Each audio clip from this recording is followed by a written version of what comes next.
Ok, versículo 1 dice, esto pues determiné para conmigo, no ir a vosotros con tristeza, porque si yo os contristo, ¿quién será luego el que me alegre, sino aquel a quien yo contristé? Y esto mismo os escribí para que cuando llegue no tenga tristeza de parte de aquellos de quienes me debiera gozar, confiando en vosotros todos que mi gozo es el de todos vosotros. Porque por la mucha tribulación y angustia del corazón os escribí con muchas lágrimas, no para que fueseis contristados o entristecidos, es otra manera de decirlo, sino para que supieses cuán grande es el amor que os tengo. Cuando tú lees las cartas de Pablo, a veces tenemos esa idea del Pablo severo, ¿no? Porque en muchas partes él es severo, es una persona severa. Ustedes, si han leído el libro de los Hechos de los Apóstoles, deben recordar el evento cuando Pablo se enfrentó con Pedro. ¿Se acuerdan? Cuando Pedro comía con aquellos que eran gentiles, que ya eran creyentes, y para los judíos comer con un gentil era algo no aceptable, ¿no? Y Pedro comía con ellos siendo judío, y cuando Pablo lo confronta, porque cuando él llegó con un grupo, Pedro inmediatamente se apartaba de los gentiles, para que no lo acusen de estar quebrando la ley o de sus tradiciones. Y Pablo lo reprendió, ¿recuerdan? Ahora, para que un hombre reprenda a Pedro, es un hombre, ¿no? ¿No? Y Pablo lo reprendió, le dijo, ¿tú qué haces? Si tú eres judío, ¿por qué haces eso, no? ¿Por qué estás con ellos y cuando venimos nosotros te apartas de ellos? Estás obrando en hipocresía. Lo llamó hipócrita a Pedro. Entonces, siempre han habido cosas así. Pablo era un hombre aparentemente de palabra dura. Muchos cuestionaban su autoridad porque dicen que él era duro en carta, pero en presencia no lo era. Cuando ya estabas con él, al parecer su aspecto físico no denotaba esa fuerza, ¿no? Estaba conversando ahorita con el pastor Philip y me contaba de que a él le gusta mucho el boxeo, todo eso, y hubo un evento aquí en Pechanga, creo, no sé dónde. ¿Fueron a ver? ¿Me fueron? ¿Estuviste tú ahí? Ah, ok, ok. Pero dice que había un boxeador pequeñito, decía su debut, peruano, que dice que mide 5 pies, chiquitito, ¿no? Pero dice que el hombre era, pero tremendo. Y yo le dije a Philip, ¿cómo se llama? Me dijo el nombre. Es mi primo, le dije. Tengan cuidado con los pequeños, le dije. Tengan cuidado. Porque a veces la apariencia física dices, esta persona no puede hacer nada. Y a Pablo por la apariencia física se le menospreciaba, pero por la palabra él parecía que era severo. Pero muchos malinterpretaban a Pablo.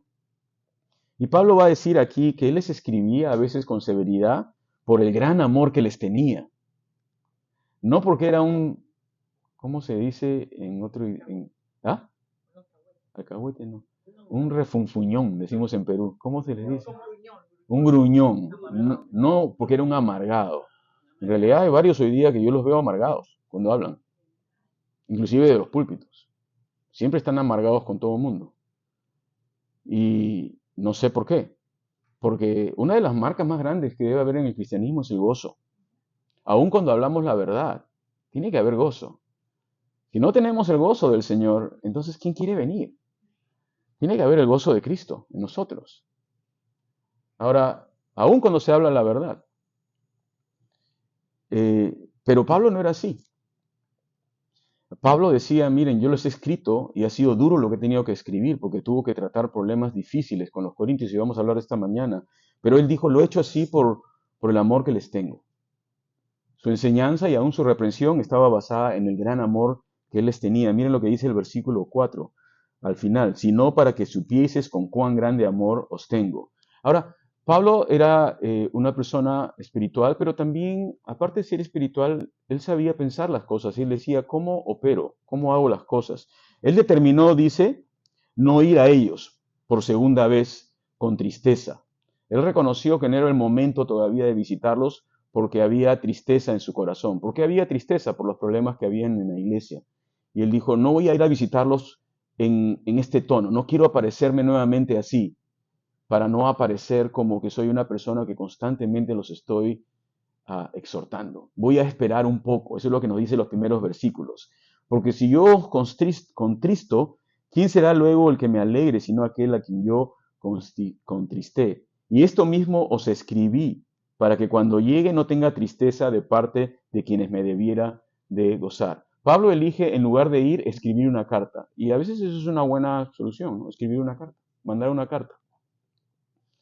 Pablo va a decir, les voy a escribir una carta. Ahora, aquí hay un problema con los que estudian la Biblia y son scholars y todo eso. No están seguros si esa carta que Pablo escribió fue la primera de Corintios o hay una carta intermedia entre primera y segunda. Si ustedes leen Primera de Corintios, es un tono severo. Muchas de las cosas que Pablo habla, les dice, ustedes son carnales, hay divisiones entre ustedes, ustedes no saben tratar los problemas de inmoralidad, son débiles, les habla muchas cosas fuertes, hay desórdenes entre ustedes. Sin embargo, la carta que Pablo habla acá parece que es una carta un poco más, ¿cómo diría?, no tan severa. Así que no se sabe realmente si hay otra carta a los Corintios, pero eso no quiere decir que la Biblia no está completa. El Espíritu Santo la ha traído y la ha puesto delante de nosotros como es y está completa para hacer todas las cosas, sea que hay una o no. Yo me inclino un poco más a saber que él está refiriéndose a la primera carta y les voy a decir por qué. No quiero ir a donde ustedes con tristeza. Quería Pablo aparecerse y visitarlos con otro tono. Y él decide darles un tiempo a través de una carta para que el Señor obre en sus vidas. ¿Te puedo decir algo? Ten paciencia con las personas. Dar el lugar al Espíritu Santo para que obre en la gente. No pretendas que las personas inmediatamente van a ser transformadas, como de repente tú lo fuiste, yo no sé. Hay ese tipo de conversiones que son dramáticas, ¿no? Y que mucha gente da sus testimonios dramáticos y tú dices, yo no tengo testimonio. ¿No te aparece eso a veces? Yo era esto y así el otro y gloria a Dios, ¿no? Pero a veces uno piensa y dice, yo no hacía nada de eso. Entonces, ¿cuál es mi testimonio? Entonces, el testimonio no significa necesariamente un cambio 100% de una noche a la mañana.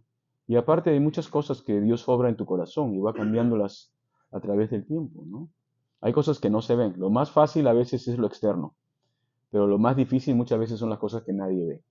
Estas son las cosas que Dios va obrando en su tiempo a medida que la persona también abre espacio en su corazón. Pablo decide darles tiempo a estos hermanos de la iglesia en Corintio y no visitarlos con su autoridad apostólica, pero para que el Espíritu Santo obre en la vida de ellos. Ahora, en algún momento los va a visitar. Eso no quiere decir que debemos tomar la actitud de decir, bueno, Dios es paciente para conmigo, entonces por lo tanto me voy a tomar mi tiempo. No te tomes tu tiempo cuando Dios te habla. Si Dios te habla, haz las cosas que tienes que hacer pronto. Así que Pablo va a decir en el versículo 4, esto mismo les escribí, ¿no? Entonces hay una carta ahí de por medio, para que cuando llegue no tenga tristeza de parte de aquellos de quienes me debiera gozar. En otras palabras, les doy tiempo para que cambien y cuando llegue los vea diferentes. El Espíritu Santo ha comenzado a obrar en ustedes. Y después va a hablar y va a decir, porque por la mucha tribulación y angustia del corazón os escribí con muchas lágrimas. Entonces aquí está el corazón de un verdadero pastor y apóstol, ¿no? Que era Pablo. Que Pablo estaba preocupado por las cosas que él escuchaba de ellos, a tal extremo que dice que tenía angustia en el corazón. Angustia en el corazón. ¿Cuál era lo que lo angustiaba? Siendo que la angustia a veces tú puedes decir no es de Dios, pero ¿qué era lo que aumentaba ese estrés en su vida? Que lo que estaba ocurriendo en la iglesia era una preocupación grande para él. Y creo que no hay persona que está en el ministerio, que está genuinamente en el ministerio, que no tiene esta preocupación por las personas. Si no hay preocupación por las personas, entonces no hay mucho, ¿no? Y Pablo tenía esa preocupación por las personas. En iglesias que son grandes, por ejemplo, donde es difícil muchas veces tener una preocupación personal, es muy importante que los líderes levanten otros líderes para que puedan preocuparse de las personas. Muchas veces en las iglesias grandes uno se fija en el pastor que está predicando desde el púlpito, ¿no? Pero son tan grandes las iglesias que es casi imposible llegar a esas personas.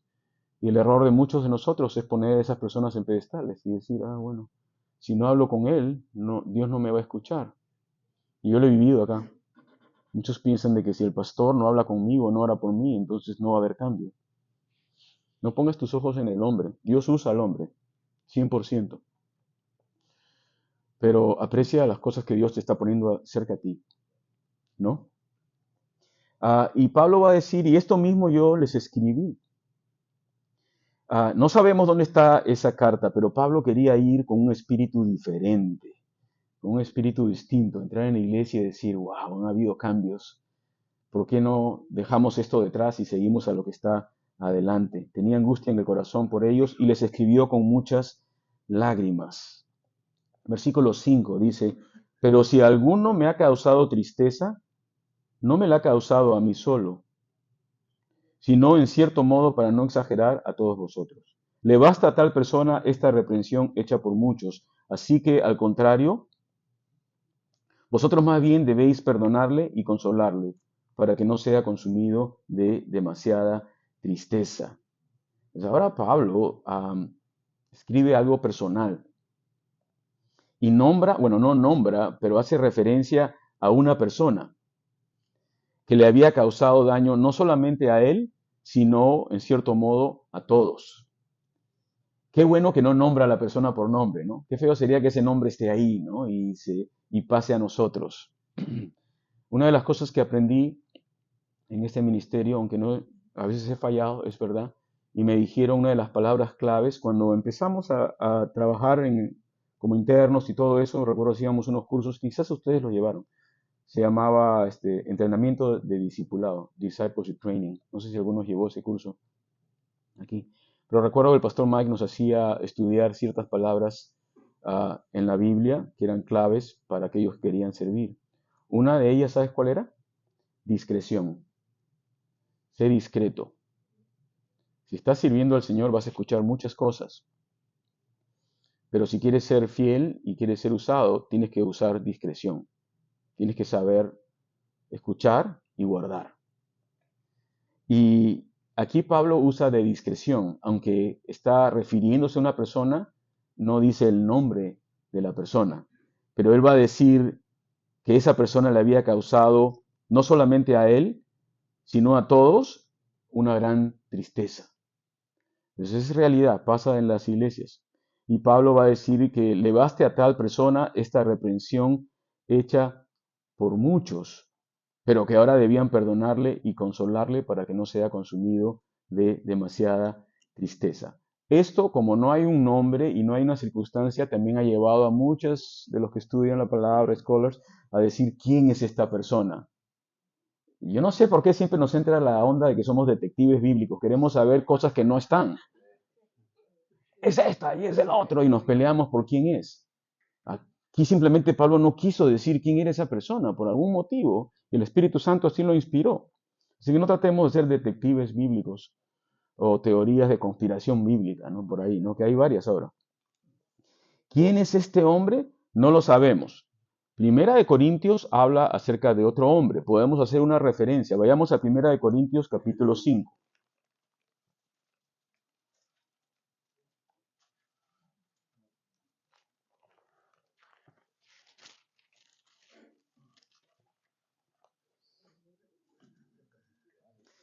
En Primera de Corintios capítulo 5, versículo 1 dice lo siguiente.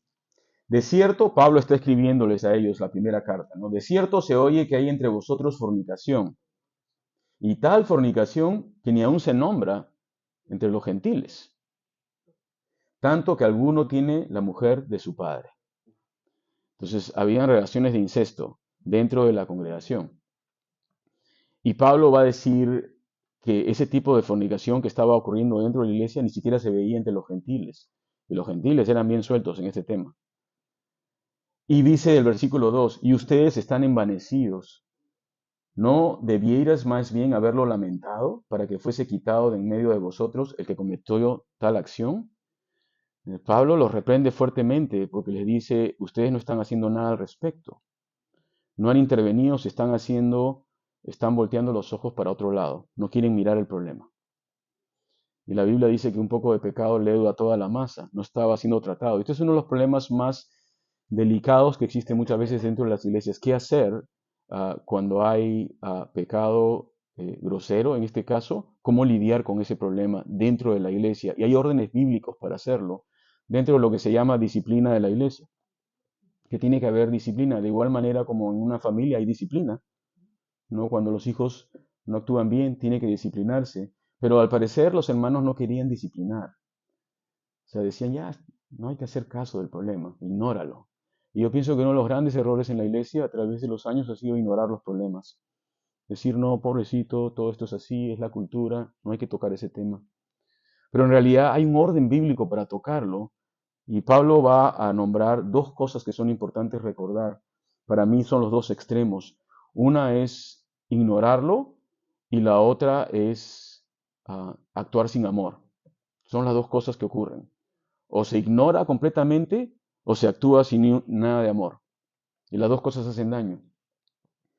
Así que Pablo en el versículo 3 va a decir, ciertamente yo, ausente en el cuerpo, pero presente en el espíritu, ya no presente, he juzgado al que tal cosa ha hecho. En el nombre de nuestro Señor Jesucristo, reunidos vosotros en espíritu y con el poder de nuestro Señor Jesucristo, está usando autoridad apostólica, el tal sea entregado a Satanás para destrucción de la carne, a fin de que el espíritu sea salvo en el día del Señor Jesús. Este versículo ha causado muchas controversias. ¿Qué significa todo esto? ¿Qué es lo que está hablando Pablo? ¿No? El cual sea entregado a Satanás. Son cosas bien fuertes. Um, pero pienso que ha habido mala interpretación con respecto a esto.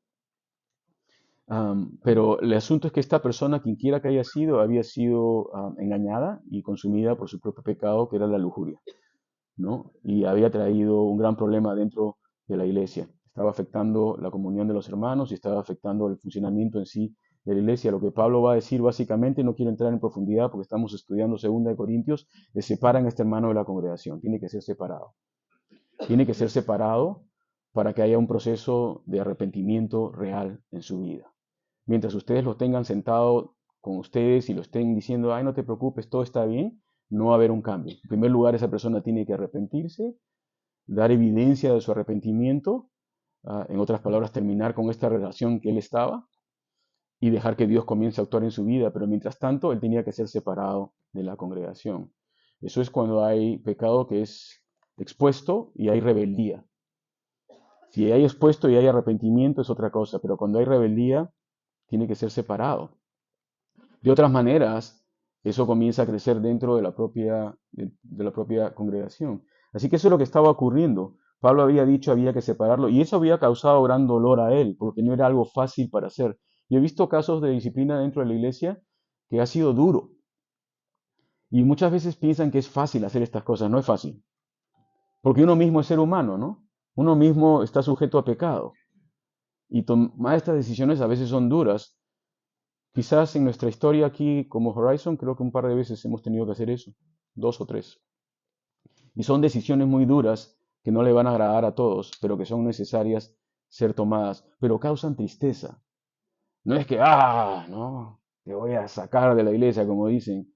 Cada vez que pasa eso es un acto causa mucha tristeza en el corazón.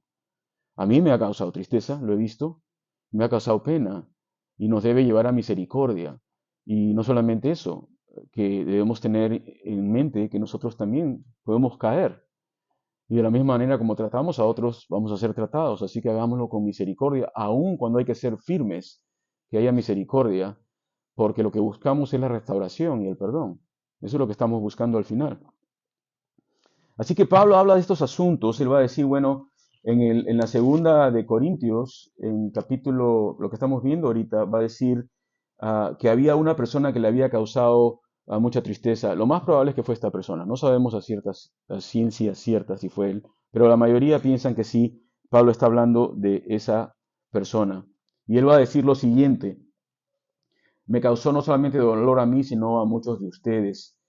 Pero le basta a tal persona la reprensión hecha por muchos. Entonces la reprensión hecha por el cuerpo de Cristo. No es solamente una persona, pero es el cuerpo de Cristo actuando en unidad y diciendo esto está mal. Y tienes que dejar esto o arrepentirte de esto. De otra manera, Hay que apartar a la persona hasta que esa persona se dé cuenta de su propio pecado. Entonces, eso es lo que estaba ocurriendo y Pablo va a decir, basta con eso, no tenemos que hacer más.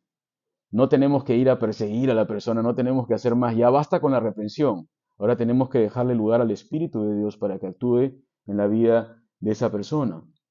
Versículo 7, así que al contrario, vosotros más bien ahora debéis perdonarle y consolarle para que no sea consumido de demasiada tristeza. Entonces lo que Pablo está revelando aquí es que esta persona experimentó un arrepentimiento y que esta persona estaba buscando regresar a tener comunión con la iglesia. Pero ¿sabe lo que estaba ocurriendo? La gente de la iglesia ya no lo quería. Entonces estábamos yéndonos, se habían ido al otro extremo.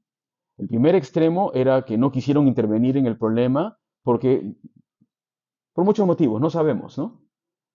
No sabemos qué estaba pasando en esa iglesia particular. Un mal entendimiento de la gracia de Dios, probablemente. Muchas veces no hay que tener misericordia y gracia y no se trata el problema. Pero en realidad sí tiene que tratarse. Y la segunda cosa que estaba ocurriendo aquí era de que cuando el hermano se había arrepentido y había recibido la reprensión, la iglesia no lo quería recibir. Entonces era el otro extremo. Primero obraron haciéndose de la vista gorda, como decimos, y en segundo lugar obraron con falta de amor. Entonces los dos extremos son negativos. Los dos extremos no son bíblicos. En primer lugar, ignorar el pecado, que es algo muy común en nuestra cultura hoy en día y lamentablemente en las iglesias, ¿no? Ya no hacemos tanto consejería prematrimonial. Antes hacíamos mucha consejería prematrimonial. Venían parejas de todas las iglesias con nosotros. Yo no sé por qué venían de todas las iglesias, pero venían de todas las iglesias con nosotros y querían escuchar algo diferente de nosotros. Pero nosotros teníamos que decir lo que decía la Biblia. Y muchas de estas parejas que venían a casarse y querían que nos casemos, muchas de ellas convivían matrimonialmente, no estaban casados.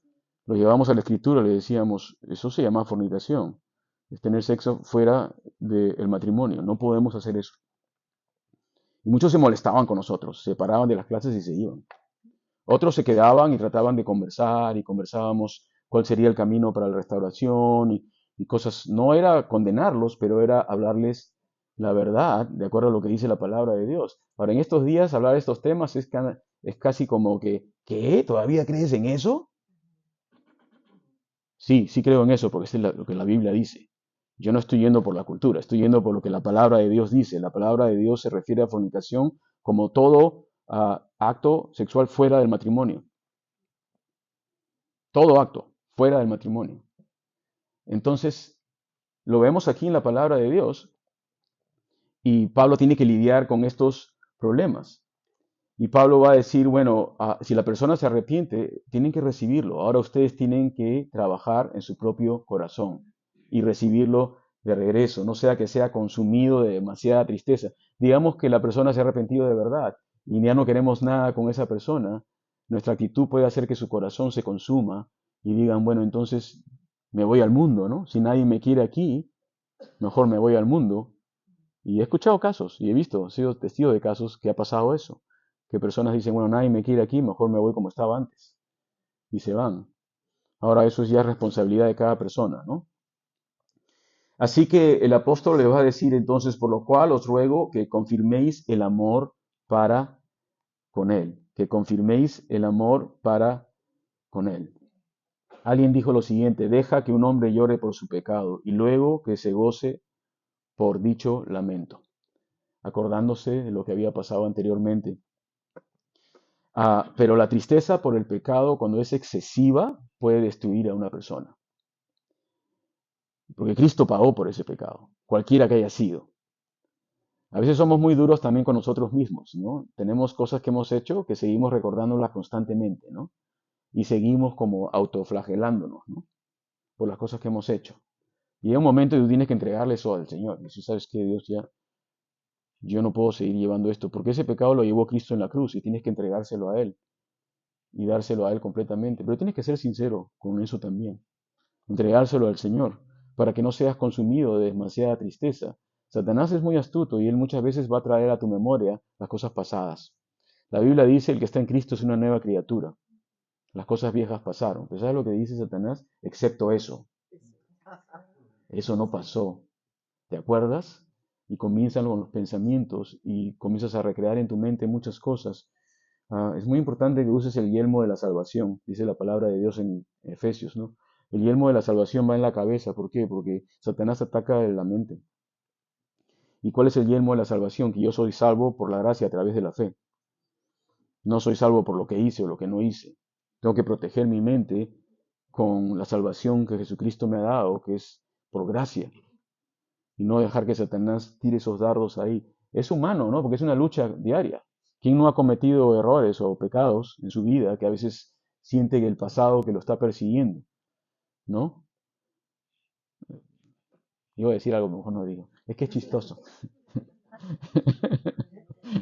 No, es gracioso, pero este tema es serio, así que hay que darle seriedad.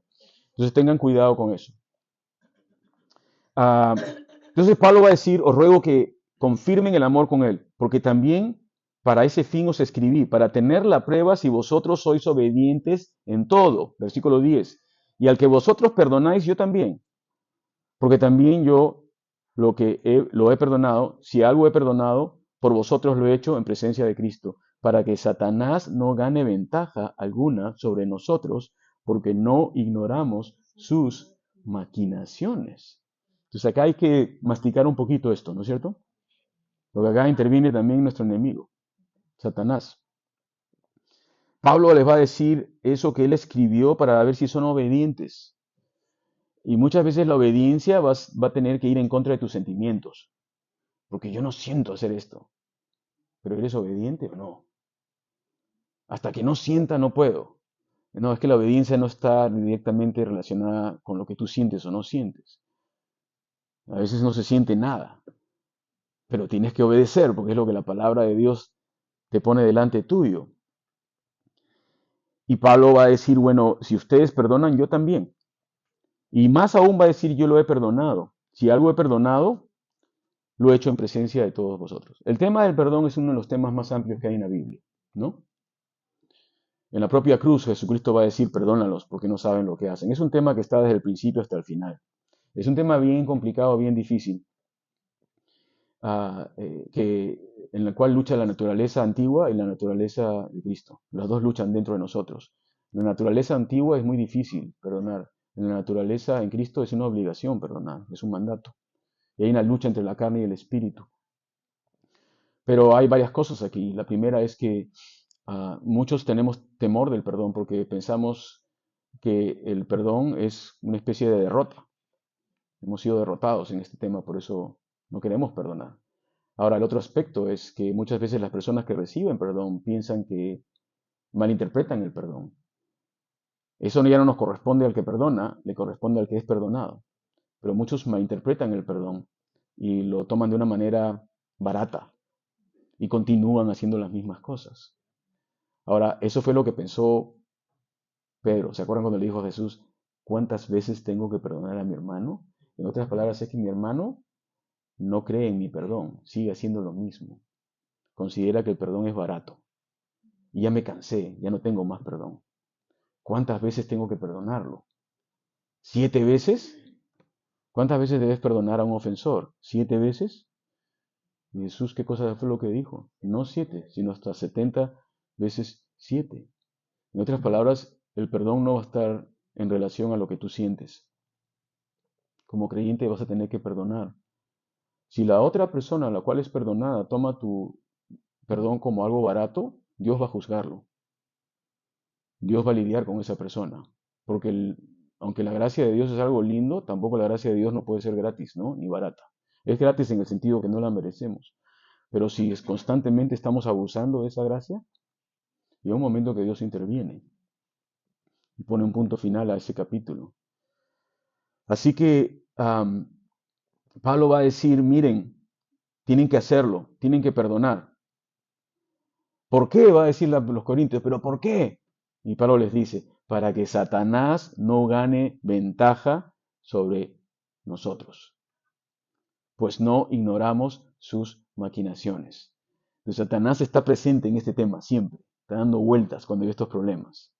¿Por qué? Porque él quiere ganar ventaja. Él dice, hay un problema, aquí yo voy a ganar ventaja sobre la vida de tal persona y tal persona y tal persona y tal persona. ¿Y cómo lo voy a hacer? Voy a maquinar. Tengo maquinaciones, dice. Entonces analicemos cuáles son esas maquinaciones para poder tener un poco de sabiduría en esto.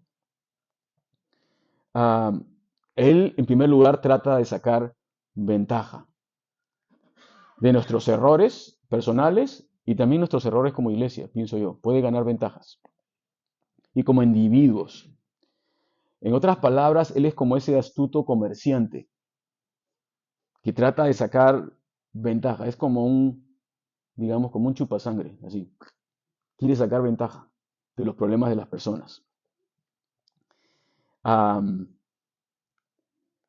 Y lo hace con las almas de las personas.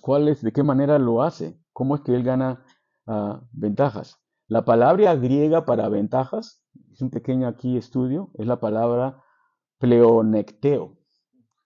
Pleonecteo, esa es la palabra griega. Ya olvídense eso, porque eso nomás lo dije para la cámara, para que me piensen que soy inteligente. Pleonecteo, ¿no? Y hay 4 versículos solamente en la Biblia que se usa. En 2 de Corintios, capítulo 7, versículo 2. Déjenme ir a 2 de Corintios 7, 2. Les voy a decir ahorita. La verdad que yo no sé, pero les voy a decir. 7, 2. Dice, admitimos, a nadie hemos agraviado, a nadie hemos corrompido, a nadie hemos engañado. 2 de Corintios 7, 2. Ahí se utiliza la palabra pleonecteo. A nadie hemos agravado, de nadie hemos ganado ventaja. ¿No? Hay otras partes, 1 Tesalonicenses, capítulo 12, capítulo 4, perdón. Entonces la idea detrás es hacerle trampa a alguien. Hacerle trampa a alguien con algo que le pertenece a esa persona. Hacerlo caer con algo que a él le pertenece. Esa es la idea detrás de pleonecteo. Hacer caer en una trampa a alguien con algo que a esa persona le pertenece. Entonces, ¿cómo lo aplicamos esto en la estrategia de Satanás? Que él es capaz de tomar cosas que te pertenecen a ti en Cristo. ¿Como qué cosas dirás? Como el gozo, tu paz, tu compañerismo, tu perdón hacia otras personas, tantas cosas, y usarlas en tu contra, hacerte caer por ahí para quitártelas. Una de las cosas que yo veo con el perdón o la falta de perdón es que nos quita el gozo, ¿no? Nos quita la paz, nos quita muchas veces el deseo de servir, causa depresión, causa tristeza profunda, causa división.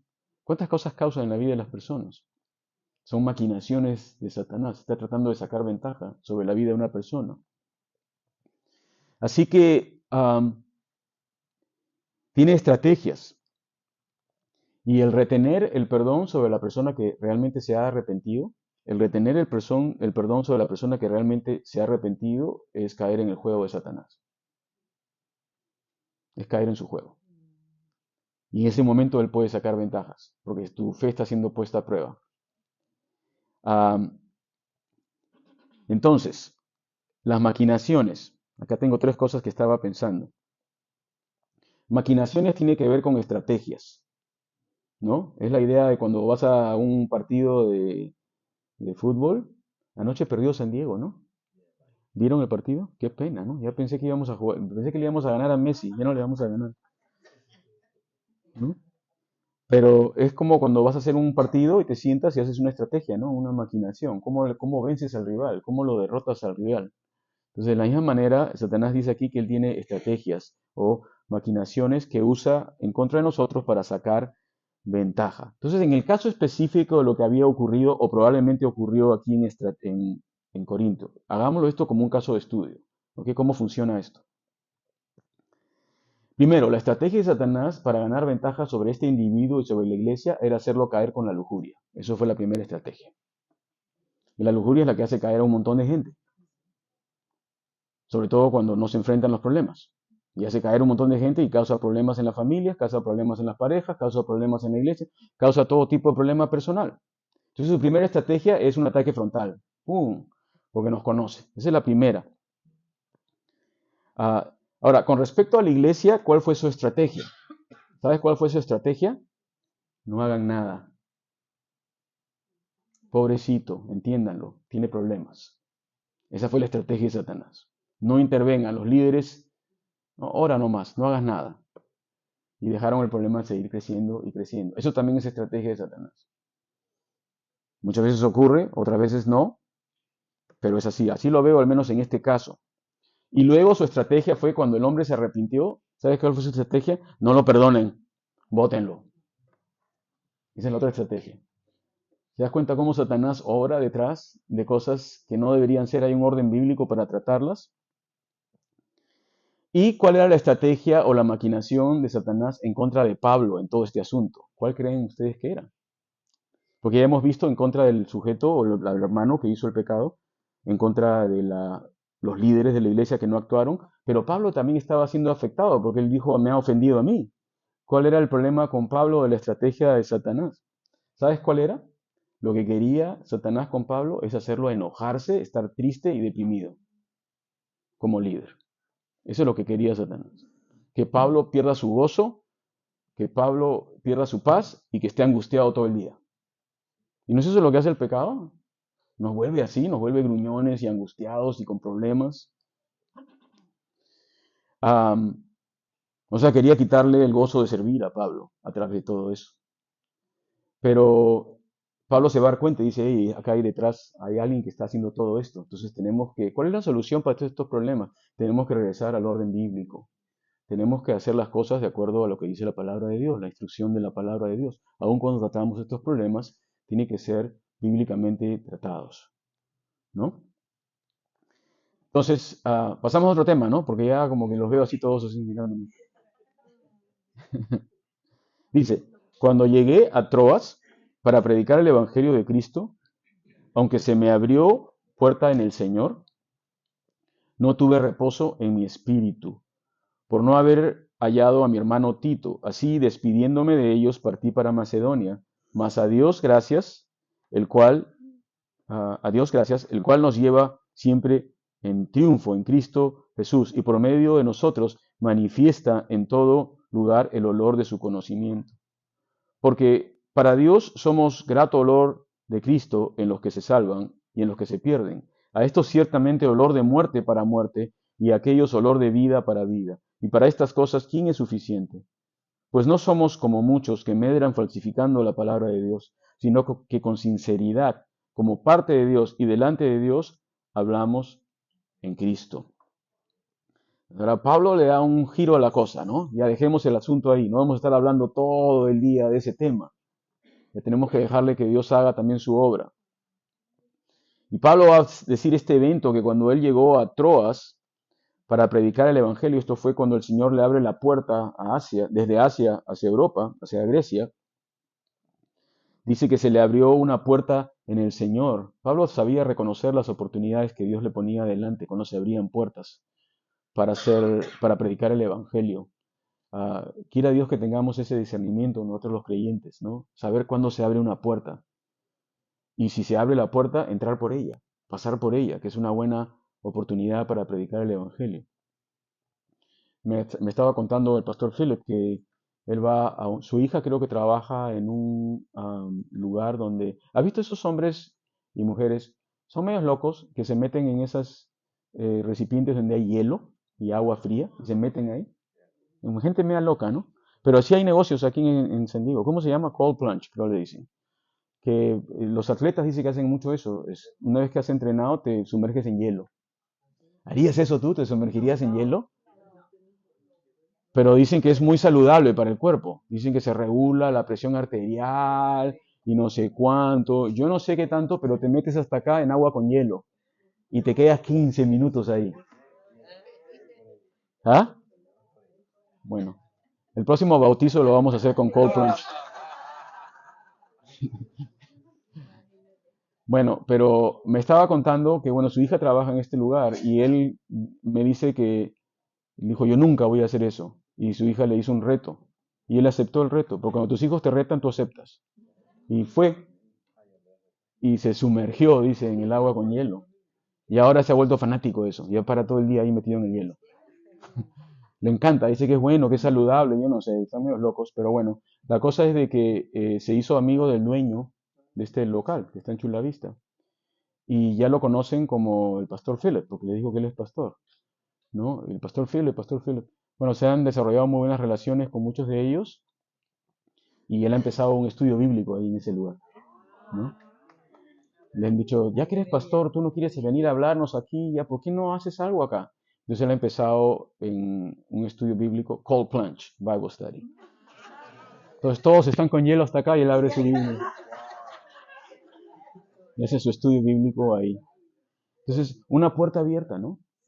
Porque muchas veces las puertas se van a abrir a través de tu propia vida, de las cosas que tú haces. De las cosas que Dios pone delante de tuyo se va a abrir una puerta y tú vas a identificar esa puerta y vas a decir, bueno, ¿por qué no usamos esa puerta para predicar el Evangelio? No todo tiene que suceder en las cuatro paredes donde la iglesia se reúne. Muchas de las cosas ocurren afuera, son puertas abiertas para predicar el Evangelio, tu trabajo, tu vecindario, qué sé yo. Pablo reconoció que se le había abierto una puerta para predicar en el Señor, el Evangelio, esa puerta en el Señor. Y dice que cuando él supo eso no tuvo reposo en su espíritu. Él quería ir a predicar el Evangelio, pero dice que no había encontrado a su hermano Tito. Y así, despidiéndome de ellos, partí para Macedonia. Entonces Tito era alguien muy querido por Pablo, figura en varias cartas, hay una carta especialmente dedicada a Tito, lo cual nos dice que Pablo no era aquel persona, no era aquel pastor o apóstol autosuficiente. Él necesitaba a otras personas. Se le abrió una puerta, pero dijo, no puedo hacerlo sin Tito. Necesito a Tito en mi vida. Con él lo puedo hacer, pero sin él me es difícil hacer estas cosas. Pablo se apoyaba en personas como Tito, como Timoteo, ¿no? Para hacer las cosas. Y dice, no había hallado a su hermano Tito y no tuvo reposo en su espíritu. Me parece una linda foto, una linda descripción de lo que debe ser realmente una humildad, ¿no? En las personas que sirven, que nos necesitamos el uno al otro. Y él necesitaba a Robertito, o sea, también llamado Tito. Así que el versículo 14 dice, mas gracias doy a Dios, el cual nos lleva en triunfo en Cristo Jesús y por medio de nosotros manifiesta en todo lugar el olor de su conocimiento. ¿De qué está hablando Pablo aquí? Estos versículos a veces los pasamos largamente, ¿no? Y son versículos bonitos, ¿no? Porque habla del olor grato de Cristo y nos lleva y todo eso. La idea es de que nosotros tengamos esa fragancia grata del conocimiento de Dios en nosotros. En otras palabras, es que tú huelas a Dios. No físicamente, ¿ok? No estamos hablando de eso, pero que hay una fragancia. ¿Qué es lo que ocurría? En tiempos cuando Pablo escribe estas cosas, habían los grandes desfiles de los romanos, cuando habían victorias militares. Cuando habían victorias militares, regresaba el ejército vencedor en Roma, ¿no? Y hacían un desfile militar. ¿Cuántos de ustedes han estado en un desfile militar alguna vez en sus vidas? Algunos de ustedes han estado. Pero estos desfiles eran desfiles impresionantes. Eran desfiles que podían durar horas y horas y horas, porque el orden de los desfiles era muy interesante. Primero venían los ejércitos conquistados, los prisioneros iban adelante. Después los generales de los ejércitos conquistados iban ahí encadenados delante y los hacían desfilar.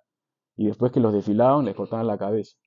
Así que era todo una honra y todo el pueblo estaba mirando. Después venían los tesoros que habían conquistado de las campañas militares y los exhibían al pueblo. Y al final venía el ejército y al final venía el general, ¿no? Con toda su gloria y lo que había conquistado y desfilaban. Ahora, los espectadores que estaban a los lados, ellos traían muchas flores y guirnaldas y cosas que tenían un olor grato, una fragancia, y toda la calle se llenaba de una fragancia impresionante. Entonces, al parecer, Pablo usa esta idea de los desfiles que él seguramente vio en su época. Y él decía, Cristo me lleva a mí en triunfo. No tengo los triunfos de Roma, ¿no? No, pero lo que nosotros tenemos es un olor diferente. No es el olor de la victoria militar y de la sangre de los hombres derramadas en guerras.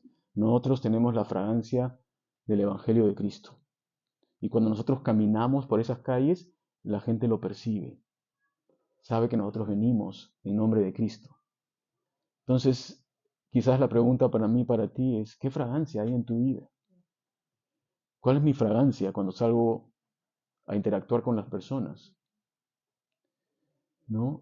Reflejo el reino de los cielos en mi vida, en el gozo, en la paz, en el amor, en todas esas características que son de Dios en mi vida, ¿no? La humildad, tan importante en estos días, que debe ser reflejada en la vida de los creyentes, de tal manera que es grato, es un aroma grato, ¿no? O hay otro tipo de fragancia. Es la fragancia personal, muchas veces del orgullo, ¿no? Y de la falta de misericordia, o qué sé yo, tantas cosas que ocurren, o es la fragancia del mundo simplemente. Pablo va a decir, cuando eso es lo que yo quiero, que el Señor me lleve en triunfo en Cristo, y por medio de nosotros, dice, en todo lugar manifestar el olor de su conocimiento. Qué bonita idea poética, ¿no? El olor de su conocimiento. Dicen que el sentido del olor es es uno de los sentidos más fuertes que existe. Que tú puedes recordar por el olor muchas cosas que no recuerdas mirándolas, simplemente por el olor, de la fragancia de algo. ¿No te ha pasado algún momento que pasas por un lugar y hueles y te quedas así? Esto yo lo conozco. Y es algo tan inmaterial, es simplemente por el olor de las cosas. ¿Quién no recuerda el olor de la comida de su mamá cuando era pequeño? ¿No? O el olor de tu casa, la primera que tú viviste, o de tu ropa o la ropa de tu familia. ¿Quién no recuerda ese tipo de olores, ¿no? Que te traen recuerdos y rápidamente te hacen pensar en muchas cosas? Olores, ¿no? Ahora también, ¿quién no recuerda los olores desagradables? ¿Ah? ¿Quién no recuerda los olores desagradables? ¿Cuántos de ustedes tienen que hacer laundry por toda su familia? Tú- ¿No? Y te acuerdas de todos esos olores, ¿no? Te vienen a la mente, ¿no? Esos son los olores desagradables, pero aún ahí tú lo haces, ¿no? Oh, ya. Eso era algo que yo no tengo el don, nunca lo tuve. Le dejé esa labor a mi esposa, porque no tenía ese don yo, ¿no? Así que, pero acá hay un grato olor, es el olor del conocimiento de Dios, ¿no? Entonces dile al Señor, Señor, ayúdame a, a tener esa fragancia en mi vida. Si no la tengo, si soy una persona amargada y estresada y molesta y criticón o criticona, Señor, dame esa fragancia, ¿no? Que las personas puedan ver en mí o sentir ese olor agradable de ti, que podamos conversar acerca de las cosas. No estamos hablando de ser perfectos, pero ustedes saben lo que les estoy diciendo, ¿no? Es el Espíritu el que produce, no somos nosotros. Así que no vayas a la tienda y te compres las mejores fragancias y te las eches encima. No vayas a hacer eso, no te me vuelvas muy francés, ¿ok? Deja que el Espíritu Santo sea el que traiga. ¿Cómo esas fragancias van a aparecer en tu vida naturalmente cuando tú estás en comunión con el Señor? ¿Estás en comunión con Cristo? ¿Estás buscándolo a Él? ¿Estás muriendo a ti mismo? Entonces ese olor del conocimiento de Cristo comienza naturalmente a salir. Ahora dice el olor del conocimiento, por lo tanto eso no ocurre sin la palabra de Dios. Sin la palabra de Dios. El conocimiento de la palabra de Dios debe ser un olor fragante y agradable. No uses la Biblia con objetivos diferentes. Úsalo de una manera que sea agradable para el Señor y que pueda atraer personas a Cristo. Así que dice, para algunos el olor de Cristo, el versículo 16, voy a acabar con estos dos, dice, algunos es olor de muerte o para muerte, y a aquellos olor de vida para vida. Y para estas cosas, ¿quién es suficiente? En otras palabras, van a haber dos tipos de reacciones ante esa fragancia, que es el conocimiento del Señor, el Evangelio de Cristo. Algunos van a oler eso y van a decir, no me gusta, tiene olor a muerte, no quiero saber nada de eso. Pero para otros, cuando lo huelan y cuando lo reciban, van a decir, me encanta, es olor de vida, yo quiero esto en mi vida. Tú tienes que decidir a quién sirves y a quién sigues, o al mundo o al Señor, o a las cosas de este mundo y la filosofía de este mundo o la palabra de Dios. Tienes que tomar una decisión. Tomas esa decisión firme en tu vida. Algunos te van a escuchar y van a recibir esto como un olor fragante de la palabra de Dios. Me encantan los estudios en casa.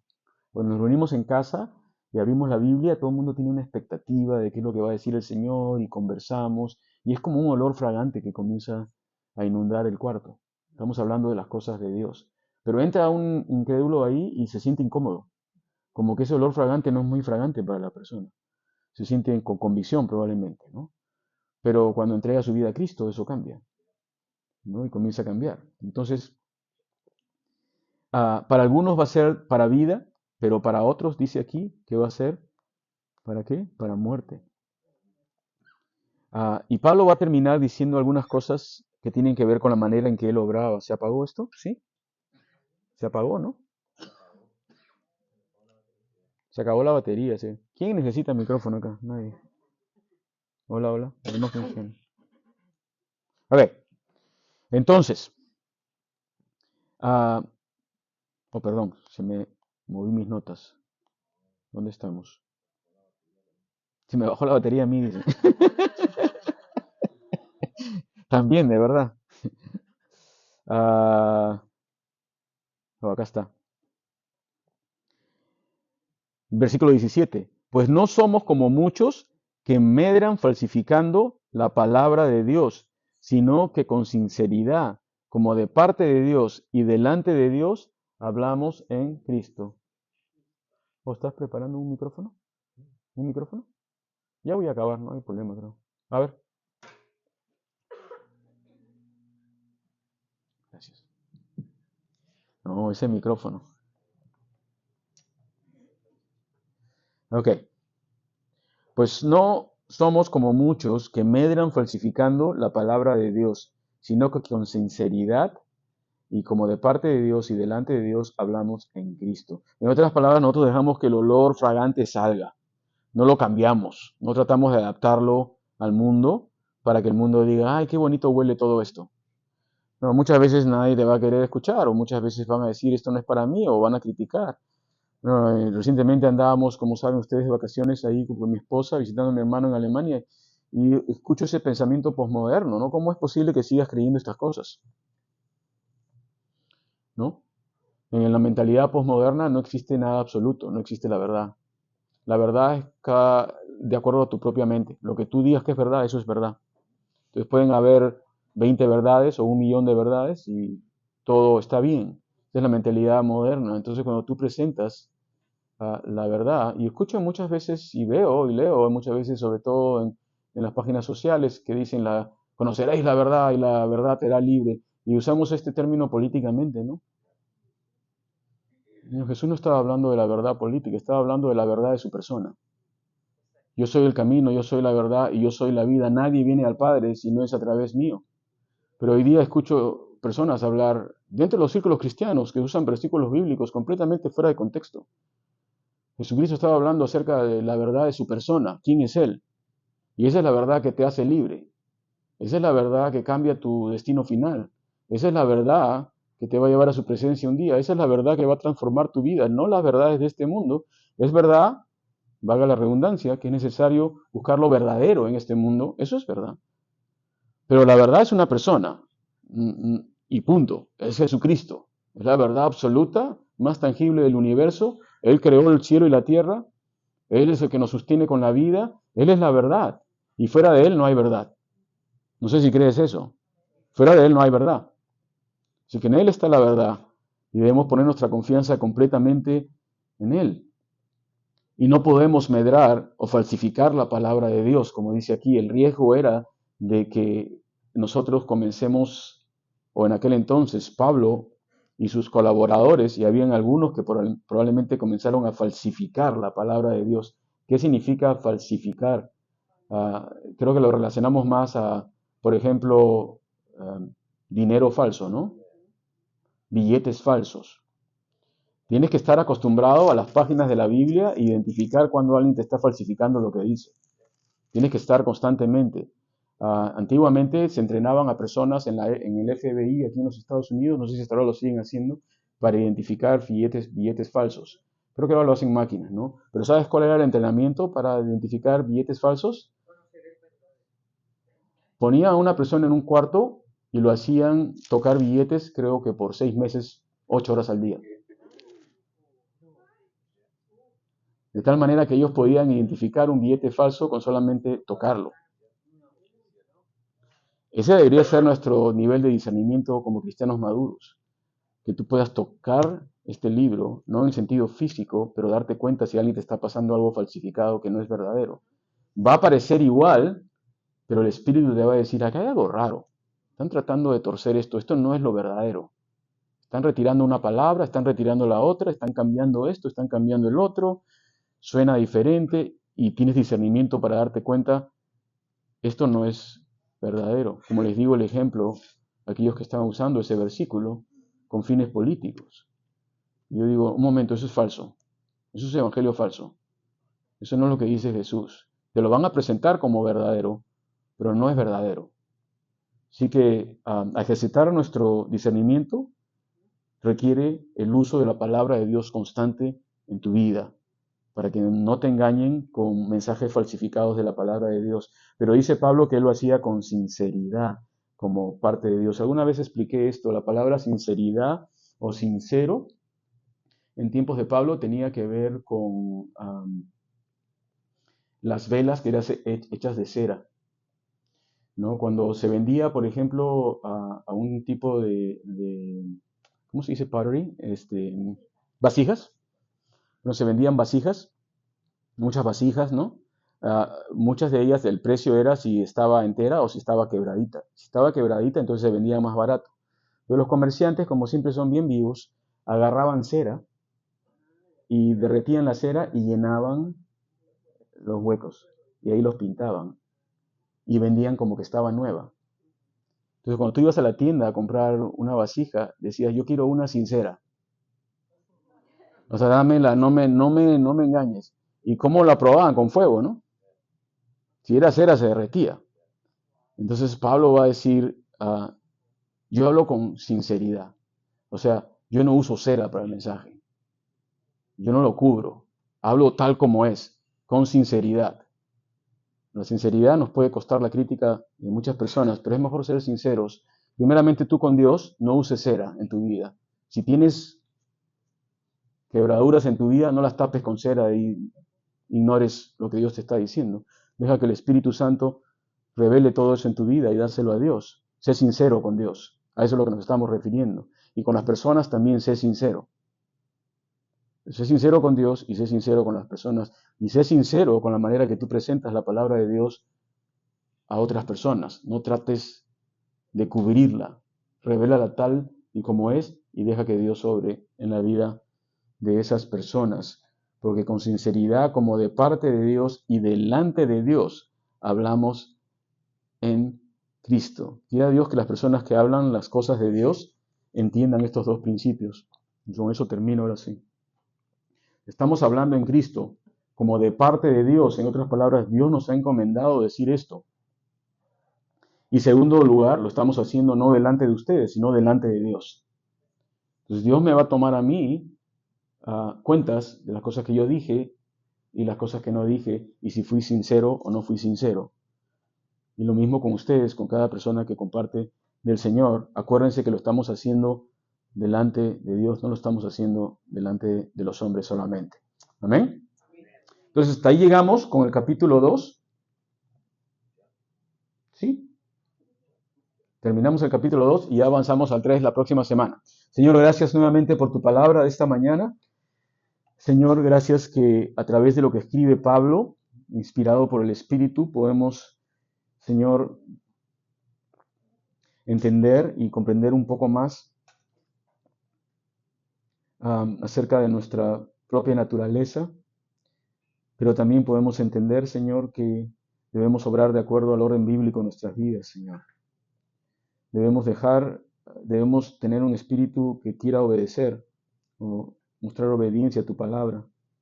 Perdónanos, Señor, cuando caemos y no queremos, Señor, reconocer en nuestras vidas lo que tú nos hablas. Límpianos con la sangre de tu Hijo Jesús esta mañana. Señor, gracias por personas como Pablo que fueron sinceras en presentar el Evangelio de la manera que es.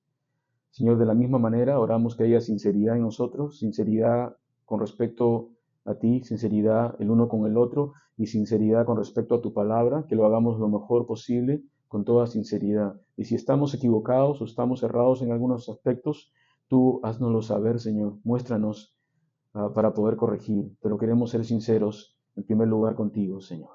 Te damos toda la gloria y la honra esta mañana en el nombre de Jesucristo. Amén.